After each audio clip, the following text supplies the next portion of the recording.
அனைவருக்கும் வணக்கம். கும்பராசினியர்களுக்கு நிகழ இருக்கும் ஆடி 18ஆம் பெருக்கான இன்றைய நாளில் உங்களுக்கு என்ன மாதிரியான நன்மைகள் எல்லாம் ஏற்பட இருக்கு? குறிப்பா இன்றைய நாளில் கும்பராசினியர்களான நீங்கள் என்ன செய்ய வேண்டும், என்ன செய்யக்கூடாது, என்ன செய்தால் என்ன மாதிரியான பலன்கள் எல்லாம் கிடைக்கும்? குறிப்பாக கும்பராசினியர்கள் இன்றைய நாளில் நீங்கள் வழிபடும் முறையும் இதனால் கிடைக்கும் பலனும் என்ன என்பதை பற்றி சற்று விரிவாக தெரிந்து கொள்வோம். அந்த வகையில் ஆடி 18ஆம் பெருக்கினுடைய சிறப்பு என்ன என்று பார்க்கும்போது, ஆடி பெருக்கு 2025ஆம் ஆண்டு எப்போது செல்வம் மகிழ்ச்சி பெருக வழிபடும் சரியான முறை என்ன என்று பார்க்கும்போது, ஆடி மாதத்தில் அம்மனை வழிபட்டு போற்றி கொண்டாடுவதை போல் பெண்ணின் வடிவமாக கருதும் நதிகளையும் போற்றி மரியாதையும் நன்றியும் செலுத்தும் முக்கிய நாளாக ஆடிப்பெருக்கு கருதப்படுகிறது. குறிப்பாக காவிரி தாயை வழிபட்டு பாவங்கள் நீக்கி மகிழ்ச்சி ஆயுள் அனை நலன்களும் பெருக வேண்டும் என வழிபடும் சிறப்புக்குரிய நாளாகும் இந்த ஆடி மாதம். அம்மனுக்கு உகந்த மாதம். இந்த மாதத்தில் ஆடிப்பெருக்கு மிக முக்கியமான பண்டிகையாக கொண்டாடப்படுகிறது. ஆடிப்பெருக்கு ஆடி மாதத்தின் 18ஆம் நாளில் கொண்டாடப்படுகிறது. அதனால் இதை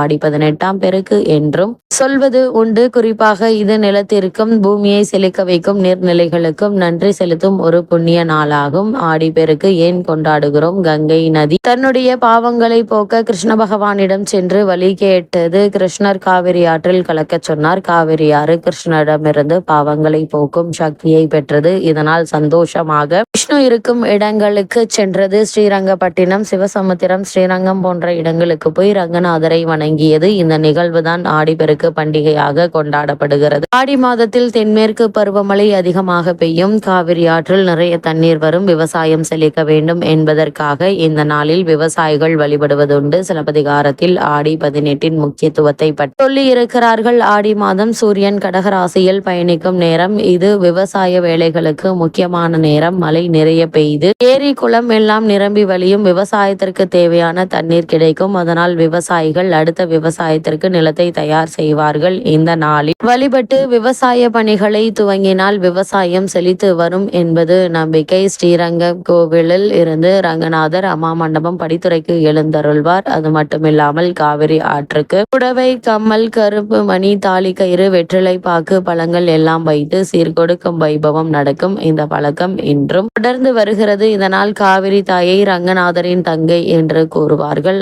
ஆடி பெருக்கு அன்று பெண்கள் புது தாலி கயிறு மாற்றி தங்களின் கணவருக்கு நீண்ட ஆயுள் கிடைப்பதற்காக வேண்டிக் கொள்வார்கள். ஆடிப்பெருக்கு அன்று காவிரி ஆற்றிற்கு சென்று பூஜை செய்து வழிபடுவார்கள். பூ, பழம், சாப்பாடு எல்லாம் காவிரி அன்னைக்கு படைப்பார்கள். புதிதாக திருமணமானவர்கள் தங்களின் திருமண மாலைகளை ஆற்றில் விட்டு வணங்கி வழிபடுவார்கள். இந்த நாளில் காவிரியில் புனித நீராடினால் பாவம் போகும், செல்வ வளமும் ஆரோக்கியம் பெருகும் என்பது ஐதீகம். இந்த நாளில் தங்கம் உள்ளிட்ட சொத்துக்கள் வாங்கினால் பெருகும் என்பது நம்பிக்கை. காவிரி கரைக்கு சென்று வழிபட முடியாதவர்கள் தங்களுடைய வீட்டிற்கு அருகிலுள்ள நீர்நிலைகளுக்கு சென்று வழிபடுவது உண்டு. புதிதாக திருமணமான பெண்மணிகள் தாலி பெருக்கி போடும் வைபவம் இந்த நாளில் நடத்துவார்கள். மக்கள் குளக்கரைகளிலும் காவிரி அன்னையை நினைத்து பூஜை செய்து வழிபடுவது உண்டு. இவ்வளவு சிறப்பு மிக்க ஆடிப்பெருக்கு இந்த 2025ஆம் ஆண்டு ஆகஸ்ட் 3ஆம் தேதி ஞாயிற்றுக்கிழமை வருகிறது. விசாகம் மற்றும் அனுஷ நட்சத்திரம் இந்த நாளில் ஆடிப்பெருக்கு வருகிறது. அனுஷம் நட்சத்திரம் சனி பகவானுக்குரியதாக இருந்தாலும் இந்த நாளில் மகாலட்சுமியை வழிபடுவதால் செல்வ வளம் பெருகும். இந்த ஆடி 18ஆம் பெருக்கான இன்றைய நாளில் என்ன செய்தால் புண்ணியம் ஐஸ்வர்யம் பெருகும் என்று பார்க்கும்போது, ஆடி மாதத்தின் 18ஆம் நாளில் 6 குளங்கள் பொங்கி வரும். இந்த நாளில் நாம் நீர்நிலைகளை வழிபட்டால் நம்முடைய வாழ்வில் மகிழ்ச்சியும் செல்வமும் பொங்கி வரும் என்பது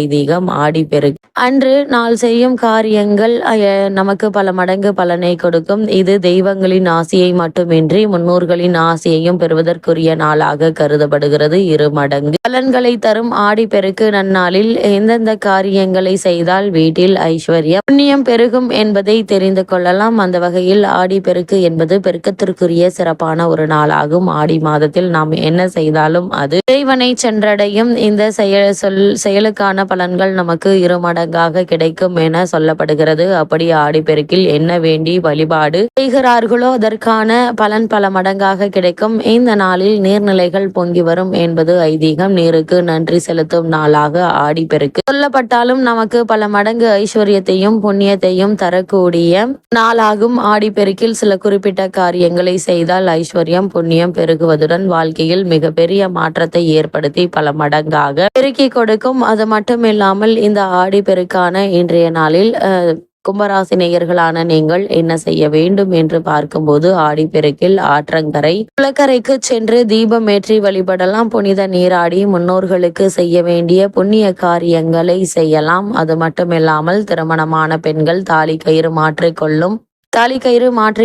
மற்ற சுமங்கலி பெண்களுக்கு தாலி கயிறு தானமாக கொடுக்கலாம். அது மட்டுமில்லாமல் கன்னியாக பூஜை செய்யலாம். இன்றைய நாளை பொறுத்த வரைக்கும் நீர்நிலைகளில் கரைகளில் விளக்கேற்றி மகாலட்சுமி பூஜை செய்யலாம். வீட்டில் பாயாசம் களி வடை ஆகியவை செய்து சுவாமிக்கு படைத்து வழிபடலாம். சுவாமிக்கு பலவிதமான கலவை சாதம் பழங்கள் இனிப்பு வகைகள் போன்றவை படைத்து வழிபடுவது உண்டு. சுமங்கலி பெண்கள் தங்களின் கணவரின் ஆயுள் நீடிக்க வேண்டும், தீர்க்க சுமங்கலியாக இருக்க வேண்டும், அனைத்து விதமான சௌபாகியங்களும் கிடைக்க வேண்டும் என பூஜை செய்வார்கள். கோ பூஜை செய்யலாம். கோசாலைகளுக்கு வேண்டிய பொருட்களை வாங்கி கொடுக்கலாம். மஞ்சளில் விநாயகர் பிடித்து வைத்து விநாயகர் வழிபாடு செய்யலாம். முதலில் விநாயகர் வழிபாட்டினை செய்த பிறகே மற்ற வழிபாடுகளை செய்ய வேண்டும். இதனால் வாழ்வில் வெற்றிகள் பெருகும் என கூறப்படுகிறது. அம்பாளுக்கு வேப்பிலை மாலை கட்டி சர்க்கரை பொங்கல் போன்ற இனிப்பு செய்து வைத்து படைத்து வழிபடலாம். அது மட்டுமில்லாமல் ஆடிப்பெருக்கு அன்று வீட்டில் தினசரி சமையலுக்கு பயன்படுத்தப்படும் பொருட்கள் குறையாமல் இருக்கும்படி வாங்கி நிரப்பி வைக்க வேண்டும். ஆடிப்பெருக்கு அன்று நகை வாங்க முடியாதவர்கள் மஞ்சள் கிழங்கு சிறிதளவு வாங்கி வைக்கலாம். தங்கத்திற்கு இணையான மஞ்சள் வீட்டில் செல்வத்தை பெருக செய்யும்.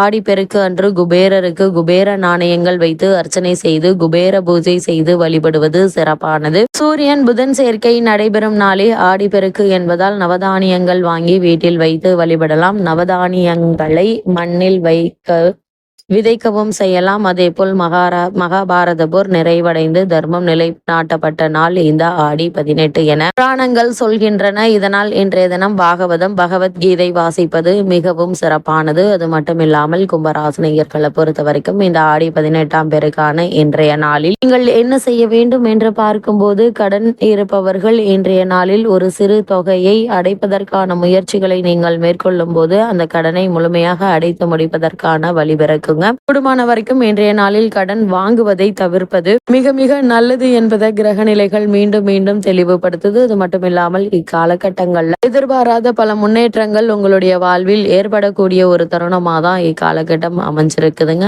அனைத்து நன்மைகளும் உங்களுடைய வாழ்வில் ஏற்பட இருக்கு. இன்றைய நாளில் தங்கம் வெள்ளி வாங்க முடியாதவர்களும் கூட உப்பு அல்லது மஞ்சள் வாங்குவதன் மூலமாக செல்வ சௌபாகியங்களும் கிடைக்கும். அதே போல இன்றைய நாளில் யாராவது உங்களுக்கு முடிந்த ஒருவருக்கு ஒருவேளை உணவு தானம் செய்யுங்கள், புண்ணியம் பெருகும் எனவும் கூறப்படுகிறது. அந்த வகையில் கும்பராசினியர்களுக்கு ஆடி 18ஆம் பெருக்கான இன்றைய நாளில் எதிர்பாராத பல முன்னேற்றங்கள் ஏற்பட இருக்குதுங்க. இத்தருணங்கள்ல கிரக நிலைகளின் ரீதியாக கூறப்படும் பரிகாரம் என்ன என்று பார்க்கும்போது வீட்டிற்கு அருகாமையில் உள்ள திருக்கோவிலுக்கு சென்று தீபம் ஏற்றி வைத்து வழிபடுங்க. எண்ணற்ற நன்மைகள் உங்களுடைய வாழ்வில் ஏற்படும்.